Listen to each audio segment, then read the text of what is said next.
Hello everyone. In standard 12th subject biology, topic number 9, control and coordination.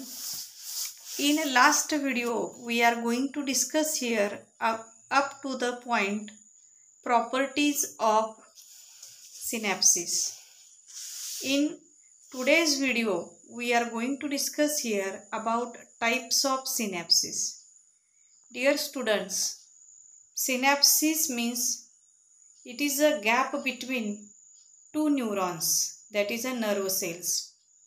Here types of synapses, there are two types of synapses are present.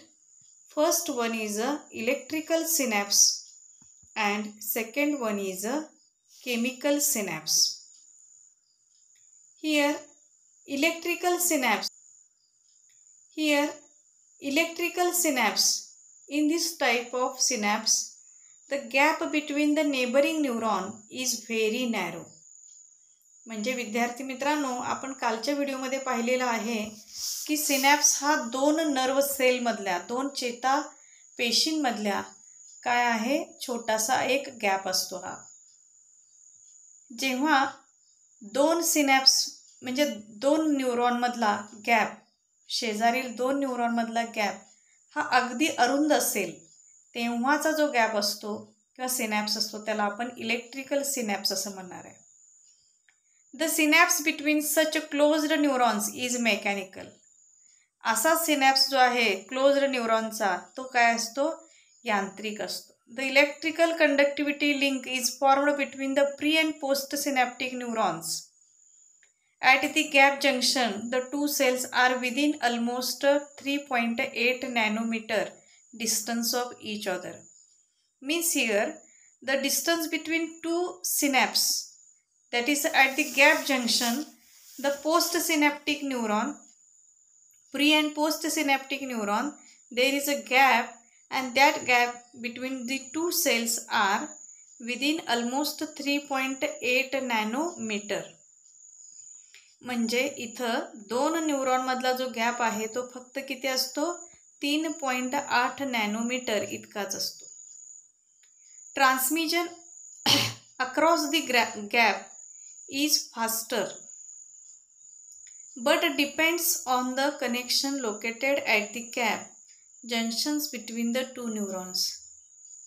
आता ह्या दोन न्यूरॉनमधून जे transmission होतं, transmission across the gap is faster but depends on the connection located at the gap junctions between the two neurons. म्हणजे यातून होणारं transmission हे faster असतं, म्हणजे अतिशय जलद असतं, पण हे त्या गॅपवरती अवलंबून आहे की जो गॅप त्या नेमक्या कोणत्या कनेक्शनमध्ये गुंतलेला आहे, मध्ये कोणत्या कनेक्शनमध्ये आहे, दोन न्यूरॉनच्या कोणत्या कनेक्शननी तो जोडलेला आहे, यासाठी तो त्याच्यावरती हा त्याचा काय असतो, गॅप म्हणजे त्याचं ट्रान्समिशन अवलंबून असतं. Next, electrical synapses are found in those places of the body requiring fastest response as in the defence reflexes. म्हणजे विद्यार्थी मित्रांनो, इथं जे इलेक्ट्रिकल सिनॅप्सिस आहेत ते आपल्याला खूप फास्ट हवे म्हणजे फास्ट असतात. ते कुठे फास्ट असतात की ज्या ठिकाणी फास्ट रिस्पॉन्स मिळतो. फास्ट रिस्पॉन्स म्हणजे एकदम जलद आपल्याला प्रतिसाद मिळतो. मग असे जेव्हा आपल्याला डिफेन्स रिफ्लेक्स द्यायचे असतात, म्हणजे स्वतःच्या संरक्षणासाठी पटकन आपल्याला रिफ्लेक्स हवे असतात, तर त्या ठिकाणी असे इलेक्ट्रिकल सिनॅप्सिसची मदत होते. Also they are bidirectional. हे इलेक्ट्रिकल सिग्नल्स जे आहेत, सिनॅप्स जे आहेत ते बाय डायरेक्शनल आहेत, म्हणजे दोन्ही मार्गाने होतात, दोन्ही दिशेने होतात. Allowing transmission in either direction, की ज्याच्यातून either direction or may be unidirectional, म्हणजे काही वेळेला त्याच्यामध्ये एकाच डिरेक्शननी पण अलाउड केलं जातं, काही वेळेला ते दोन्ही डिरेक्शनने सुद्धा काय होतं, अलाउड केलं जातं. यानंतर नेक्स्ट पॉईंट आहे केमिकल सिनॅप्स. सिनॅप्सचा दुसरा प्रकार आहे chemical synapse. Here These are specialized junctions through which the cells of the neural system and chemical signal to the other neuron and not to non-neuronal cells such as a gland and muscle. विद्यार्थी मित्रांनो, इथं non neuronal हा जो शब्द आहे, non neuronal याचा अर्थ आहे की जिथं न्यूरॉन नसतात. म्हणजे उदाहरणार्थ जिथं ग्रंथी आहेत, ग्लँड्स आहेत आणि मसल्स याच्यामध्ये न्यूरॉन्स नसतात, तर त्याला म्हणायचं नॉन न्यूरोनल सेल्स. म्हणजे ग्रंथींमधल्या सेल्स आणि muscle cells. Means chemical synapse जे आहेत तर दीज आर स्पेशलाइज्ड जंक्शन्स. हे स्पेशल जंक्शन्स आहेत की ज्यामधून आपल्याला through which cells of the neuronal सिस्टीमची न्यूरल सिस्टीम म्हणजेच ह्या नर्व सेलची जी सिस्टीम आहे त्यातनं केमिकल सिग्नल सेंड केले जातात. केमिकल्स म्हणजे रसायनांच्या रूपामध्ये टू द अदर न्यूरॉन्स, म्हणजे दुसऱ्या न्यूरॉनमध्ये केमिकल सिग्नल्स पास केले जातात. And to non neuronal cells, आणि हे केमिकल्स नॉन न्यूरोनल सेल्सपर्यंत जाऊन पोहोचतात, म्हणजे ग्लँडकडे मसल सेलकडे जाऊन पोहोचतात. यामध्ये सिनॅप्टिक गॅप जर बघितला, synaptic gap is larger than that of electrical synapse and it is about 20 to 40 nanometre. म्हणजे आपण इथं जर पाहिलं तर हा सिनॅप्टिक गॅप हा इलेक्ट्रिकल गॅपपेक्षा मोठा असतो आणि तो जवळजवळ 20 ते 40 नॅनोमीटर इतका असतो. म्हणजे हा केमिकल गॅप काय आहे, मोठा आहे. A chemical synapse between a motor neuron and a muscle cell called a neuromuscular junction. ह्यातला जो केमिकल सिनॅप्स आहे हा मोटार न्यूरॉन आणि मसल सेल ह्याच्यामधला एक न्यूरोमस्क्युलर जंक्शन असतो.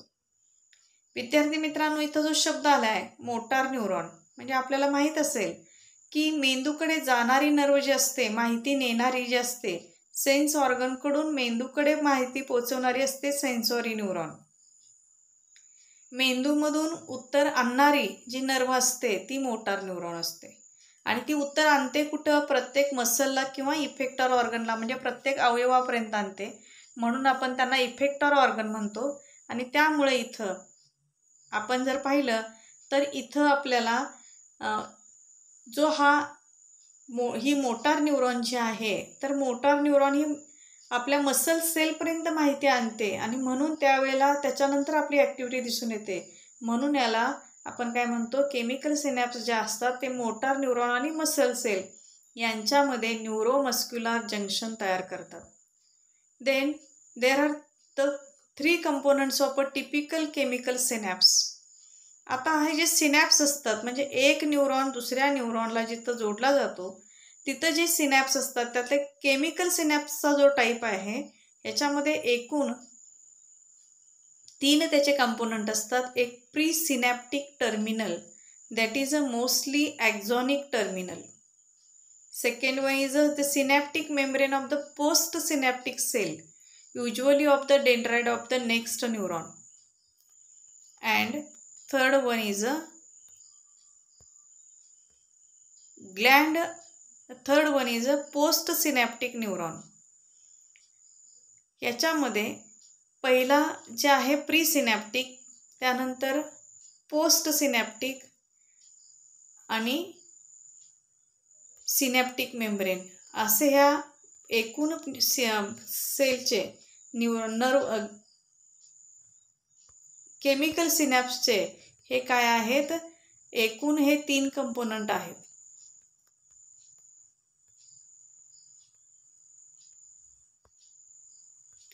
The impulse travels along the axon of the presynaptic neuron.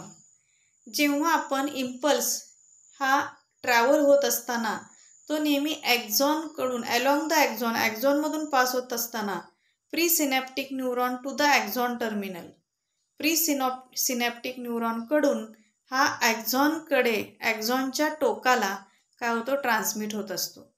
Most presynaptic neurons or axons have several synaptic knobs at their ends or terminals.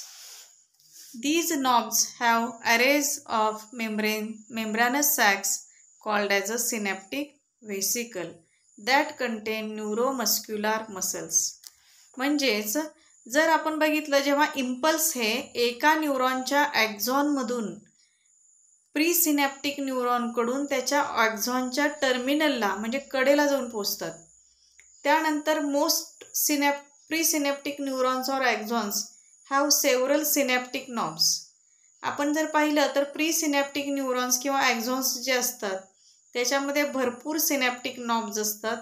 ते त्याच्या एंडला किंवा टर्मिनलकडे नेत असतात.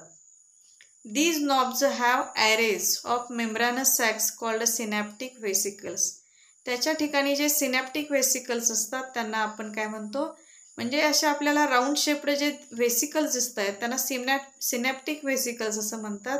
आणि त्याच्यामध्ये सगळ्यात महत्त्वाचा घटक असतो तो म्हणजे neurotransmitter molecules.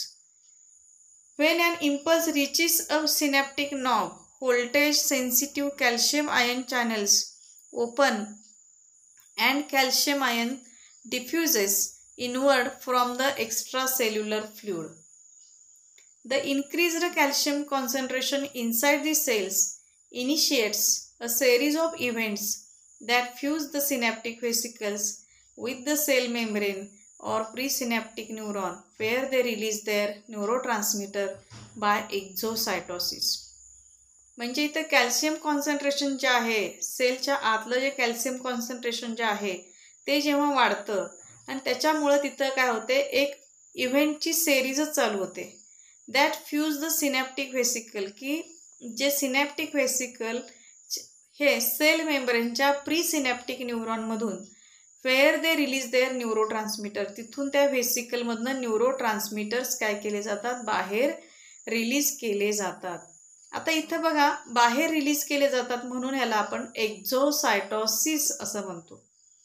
Once the neurotransmitters bind to the receptors of the post synaptic cell the action is either excitatory or inhibitory.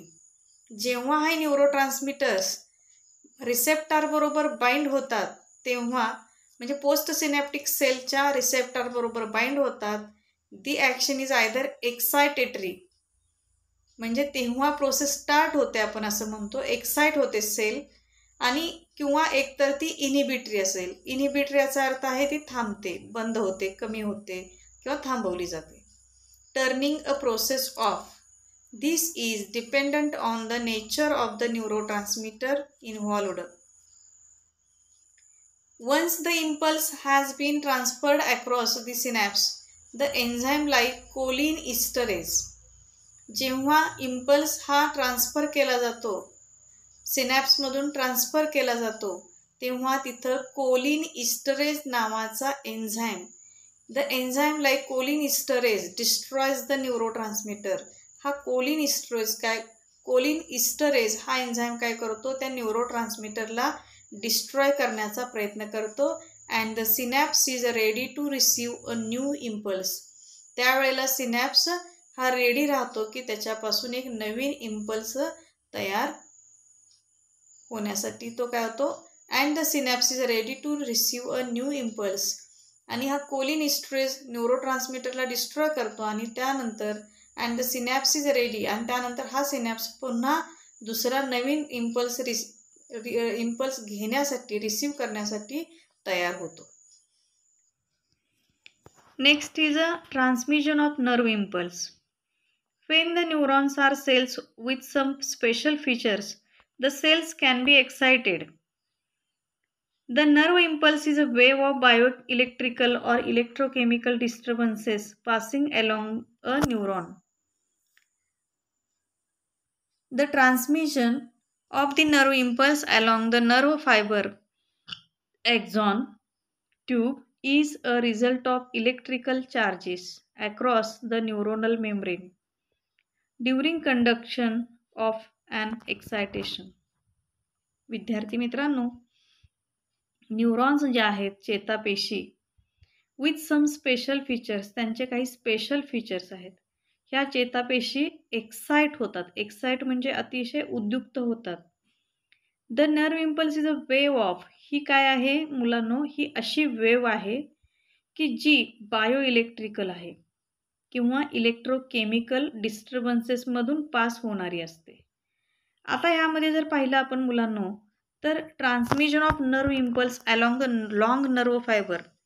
आपण जर बघितलं तर लॉंग नर्व फायबर्स हे किंवा ॲक्झॉन ट्यूब जे आहे ती इलेक्ट्रिकल चार्जेस त्यातनं काय होतात, पास होतात अक्रॉस द न्यूरोनल मेम्ब्रेन. हे कुठं इलेक्ट्रिकल इम्पल्स पास होतात, तर न्यूरोनल मेम्ब्रेनवरती. न्यूरोनल मेम्ब्रेन म्हणजेच काय आपण म्हणतो त्यांना न्यूरोनल मेम्ब्रेन. याचा अर्थच आहे न्यूरॉनचा मेम्ब्रेन, त्वचा.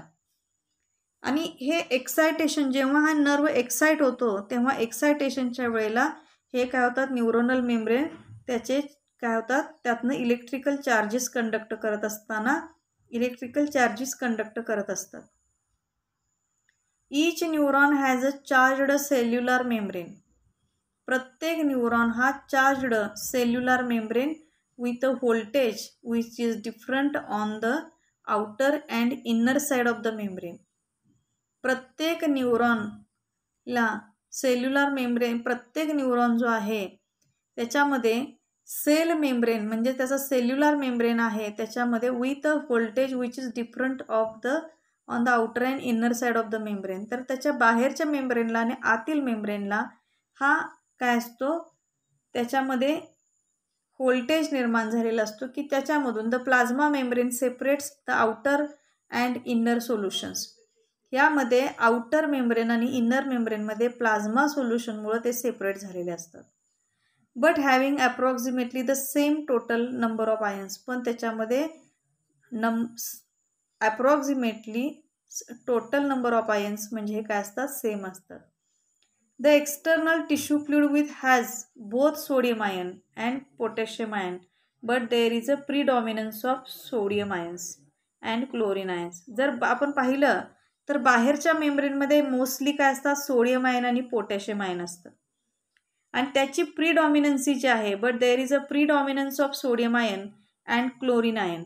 पण मोस्टली ह्याच्यामध्ये पण बाहेरच्या मेम्ब्रेनमध्ये प्रीडॉमिनन्स म्हणून सोडियम आयनच असतात आणि chlorine ion. While potassium ion is predominant within the fibre. आणि पोटॅशियम आयन हे फायबरमध्ये काय असतात, प्रीडॉमिनंट असतात किंवा इंट्रासेल्युलर फ्लुइडमध्ये असतात. This condition of resting a nerve is called a polarised state and it is established by maintaining an excess of sodium ion on the outer side. On the inside, there is an excess of potassium ion along with large negatively charged protein molecules and nucleic acid. Some amount of sodium ion and potassium is always leaks across the membrane. विद्यार्थी मित्रांनो, आपण समोर ही आकृती पहा. Polarisation and depolarisation along a nerve. विद्यार्थी मित्रांनो, आपण जर याच्यामध्ये पाहिलं तर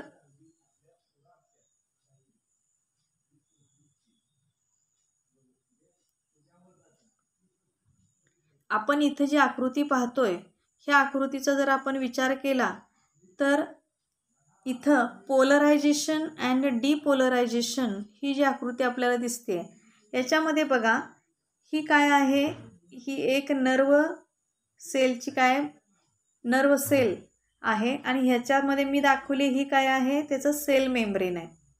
ह्या सेल मेम्ब्रेनमध्ये आपण बघताय बाहेरून सोडियम आयन्स आत चाललेत. म्हणजे जेव्हा सोडियम आयनचं कॉन्सन्ट्रेशन बाहेर जास्त आहे तेव्हा ते आत एंट्री करतात.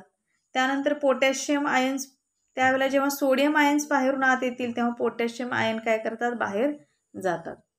आता यानंतर आपण जर पाहिलं तर जी निगेटिव्ह ऑर्गॅनिक आयन्स, जेव्हा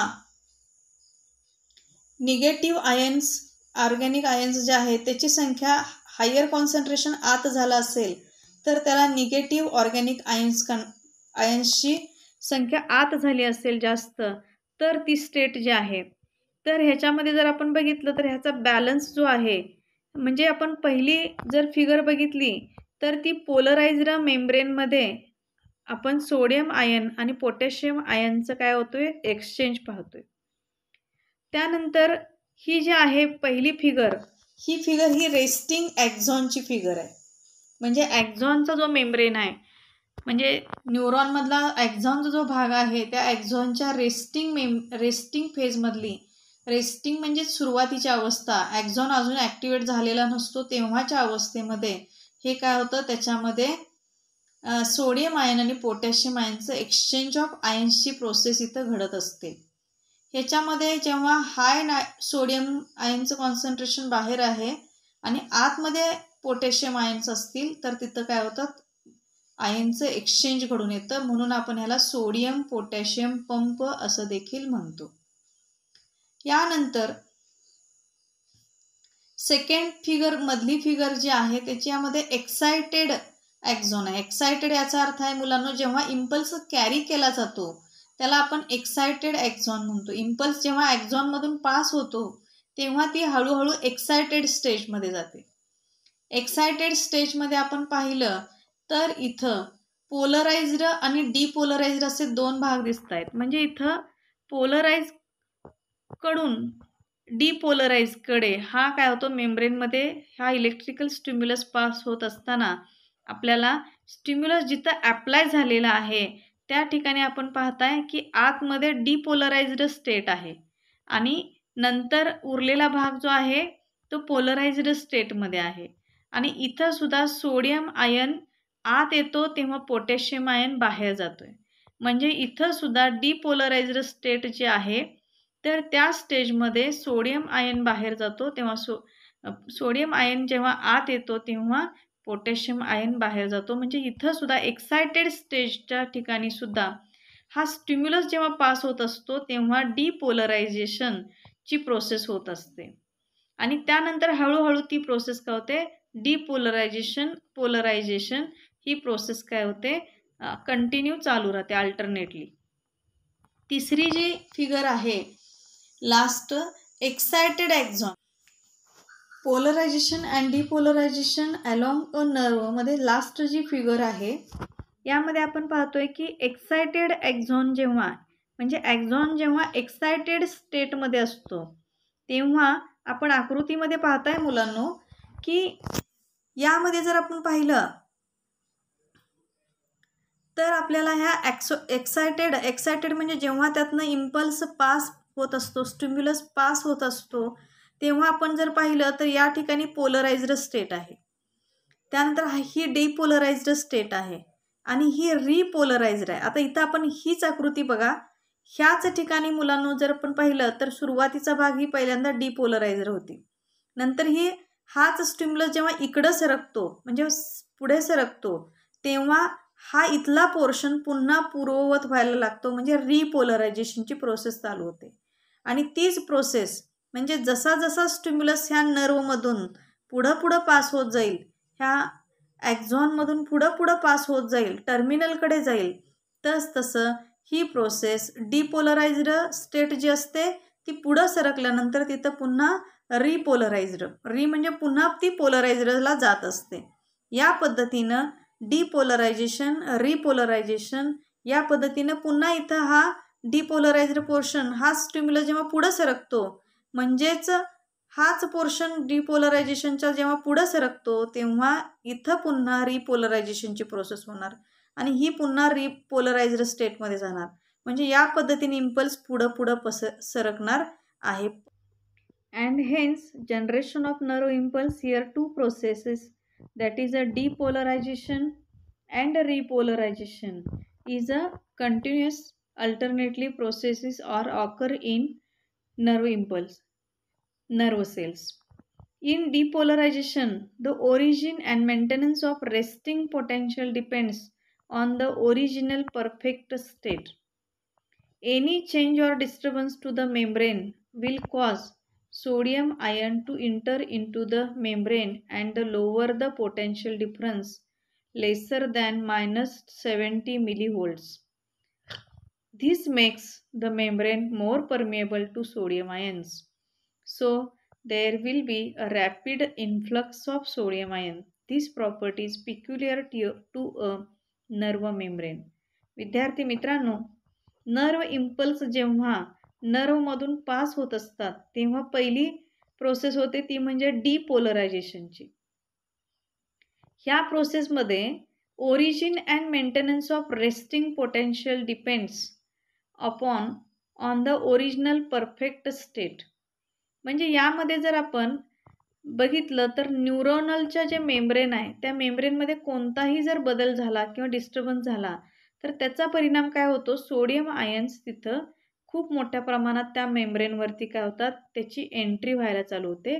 आणि हे सोडियम आयन्स आल्यानंतर तिथं पोटेन्शियल डिफरन्स जर -70 मिलीव्होल्टपेक्षा कमी असेल तर याचा परिणाम काय होतो, त्या मेम्ब्रेनवरती परमिएबिलिटी, सोडियम आयनची परमिएबिलिटी काय होते, मोठ्या प्रमाणात वाढते आणि त्यामुळं त्याचा रॅपिड इन्फ्लक्स होतो आणि सोडियम आयन्स खूप मोठ्या प्रमाणात काय होतात, आतमध्ये एंट्री करू लागतात. म्हणजेच आपण याला काय म्हणायचं, सोडियम आयन आतमध्ये मेम्ब्रेनमधून आतमध्ये यायला चालू होतात. हे डिपोलरायझेशनच्या प्रोसेसमध्ये व्हायला चालू होतं.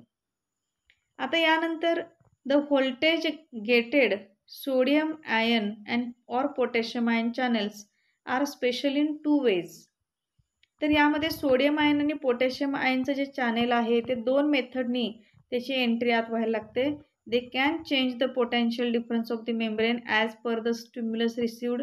म्हणजे ज्या पद्धतीनं स्टिम्युलस रिसीव्ह केला जाईल त्या पद्धतीनं जसा पोटेन्शियल डिफरन्स इथं तयार होईल मेम्ब्रेनवरती, त्याप्रमाणे हे काय होतं, सोडियम आणि पोटॅशियम आयनचे चॅनेल्स काय होतात, त्या व्होल्टेजमधून काय होतात.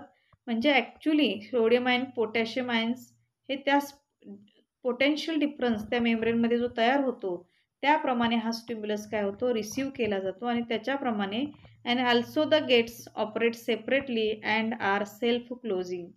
आणि त्यामुळं ह्याचं सेपरेटली ऑपरेट होऊन त्यापासून काय होतं, एक प्रकारे आपोआप ते सेल्फ क्लोज होतात. During resting potential both gates are closed. जेव्हा रेस्टिंग पोटेन्शियल असतं, रेस्टिंग स्टेट जे असते, तर त्या रेस्टिंग स्टेटमध्ये आपण पाहिलं तर both gates closed and resting potential is maintained.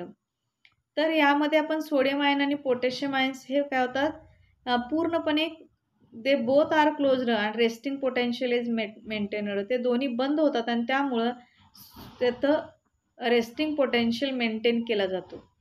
However, during depolarization, the sodium gets open and but not the potassium gets. म्हणजे डिपोलरायझेशनच्या वेळेला सोडियम आयन्स काय होतात, गेट्स ओपन. ते गेट्स ओपन म्हणजे सोडियम आयन्सचे काय होतात, ते एंट्री होते पण पोटॅशियम आयनची नाही. This causes sodium ion to rush into the axon. त्यामुळे सोडियम आयन एक्झॉनमध्ये भरपूर प्रमाणात येतात अँड ब्रिंग अबाउट डिपोलरायझेशन. जेव्हा सोडियम आयनचं एक्झॉनमध्ये एंट्री जास्त होते तेव्हा, म्हणजे सोडियम आयनची संख्या जास्त होते तेव्हा डिपोलरायझेशनची प्रोसेस होते, म्हणजे opposite to polarity. And extra cellular fluid म्हणजे ECF बिकम्स इलेक्ट्रोनिगेटिव्ह. त्यावेळेला ECF त्यातला इलेक्ट्रोनिगेटिव्ह बनतो with respect to the inner membrane which becomes electropositive. The value of action potential is +3 millivolts to +60 millivolts, and this triggers depolarization in the next part while it itself starts going to repolarization. आणि त्यानंतर repolarizationची process start होते. Here repolarization change in the polarity from depolarized. म्हणजे इथं polarity change होते, पोलरायझ्ड स्टेटमधून ते repolarise व्हायला लागते. म्हणजे इथं पोलॅरिटी चेंज होते, ह्यालाच आपण रिपोलरायझेशन म्हणतो. Back to the original state म्हणजे परत ओरिजिनल स्टेटला तिथं ती सेल जात असते. म्हणजे न्यूरोनल मेम्ब्रेन, त्याला आपण रिपोलरायझेशन म्हणतो. Is done by the process of repolarisation. ह्या प्रोसेसला आपण रिपोलरायझेशन असं म्हणतो. It occurs after a short interval called a refractory period. हा रिफ्रॅक्टरी पिरियड नंतर ही प्रोसेस होत असते. The large number of sodium ion on the inside causes a drop of the permeability of membrane or sodium ions, and at the same time making it more permeable to sodium ions by opening the potassium voltage gates and slowly closing the sodium ion gates. This action is localized activity. Potassium ions passes out very rapidly as compared to slow entry of sodium ion. आपण जर पाहिलं तर excited ऑक्झॉनमध्ये depolarise cell जी असते म्हणजे मेम्ब्रेनमध्ये depolarise state जिथं आलेलं असतं त्यामध्ये सोडियम आयनची एंट्री आत झाल्यानंतर सोडियम आयन्स भरपूर त्याची आत एंट्री झाल्यानंतर सोडियम आयनचं कॉन्सन्ट्रेशन वाढल्यानंतर आतील पोटॅशियम आयन काय केले जातात, बाहेर काय केले जातात, सोडले जातात. ह्या पिरियडमध्ये sodium gates are closed and potassium gates are open. पोटॅशियमचे गेट्स ओपन होतात आणि सोडियम पोटॅशियम पंप हा काय होतो, ऑपरेट केला जातो. ह्या प्रोसेसमध्ये एक वेव तयार होतो स्टिम्युलेशनचा आणि त्याच्यामधून कॉझिंग डिपोलरायझेशन. त्यामुळे पहिल्यांदा डिपोलरायझेशन आणि मग ते डिपोलरायझेशन झालेला भाग पुन्हा रिपोलरायझेशन व्हायला लागतो. हीच प्रोसेस कंटिन्यू रिपीट व्हायला चालू होते आणि या पद्धतीनं up to the end of axon terminal हीच प्रोसेस अशीच एक्झॉनच्या टर्मिनलपर्यंत होत जाते. It is a self propagating process आणि म्हणून ही सेल्फ प्रपोगेटिंग प्रोसेस आहे, म्हणजे स्वतःच घडून येणारी प्रोसेस आहे. म्हणजे इथं ह्याचं सेल्फ रेग्युलेटिंग प्रोसेस आहे. इन मेड्युलेटेड नर्व्स, आता मुलांना इथं प्रश्न जो आहे मेड्युलेटेड याचा अर्थ आहे की ज्या नर्व सेलवरती मायलिन शीथनं ते कव्हर केलेलं असतं, मायलिन शीथचे सेल त्याच्यावरती रॅप झालेले असतात, त्याला मेड्युलेटेड नर्व फायबर म्हणतो. The insulating fatty myelin sheath, त्याला बाहेरून जे फॅटी मायलिन शीथ असतं त्याच्यामुळं आयनचा फ्लो जो असतो तो थांबवलेला असतो. बिटवीन द एक्झोप्लाझम अँड ECF, तो एक्झोप्लाझम आणि ECF मध्ये हे फ्लो ऑफ आयन्स काय केले जातात, थांबवलेले असतात, त्यामुळं रोखले जातात. The transport pump and gated channels can operate only in the region of node of Ranvier. आणि त्यामुळे ट्रान्सपोर्टचा जो पंप आहे तो फक्त कुठं ऑपरेट होतो, नोड ऑफ रॅनवियरमध्ये. आता हे नोड ऑफ रॅनवियर म्हणजे ॲक्झॉनमध्ये जिथं मायलिन शीथ मध्ये गॅप आहे तिथं नोड ऑफ रॅनवियर आहे. Where myelin sheath is absent, म्हणजे जिथं मायलिन शीथ नाही आहे त्या गॅपच्या ठिकाणी काय असतो, नोड ऑफ रॅनवियर. आणि त्या ठिकाणी काय होतात, हे चॅनेल्सचे गेट काय होतात, ओपन होतात. म्हणजे सोडियम आयन जिथनं बाहेर जातो त्याला गेट म्हणायचं. The action potential cannot travel as a wave of membrane depolarization. It has to jump from node to node. This process, called saltatory conduction, is at the rate of 120 meter per second. म्हणजे मुलांनो या पद्धतीनं जे saltatory conduction आहे, कारण इथं sodium ion आणि potassium आयनचं conduction मार्फत ही वेव पास होत असते, हिला सॉल्टेटरी कंडक्शन म्हणायचं. आणि या वेवचा स्पीड जो आहे तो जवळजवळ 120 मीटर पर सेकंद इतका फास्ट रेट आहे याचा. It is faster than the continuous conduction in non medullated fibre. हा रेट जो आहे तो कंटिन्युअस कंडक्शनमध्ये नॉन मेड्युलेटेड फायबरपेक्षा सुद्धा जास्त आहे. ओके, आता यानंतर आपण पुढील भाग जो आहे ह्युमन नर्वस सिस्टीम तो आपण नेक्स्ट व्हिडिओमध्ये पाहणार आहोत. धन्यवाद.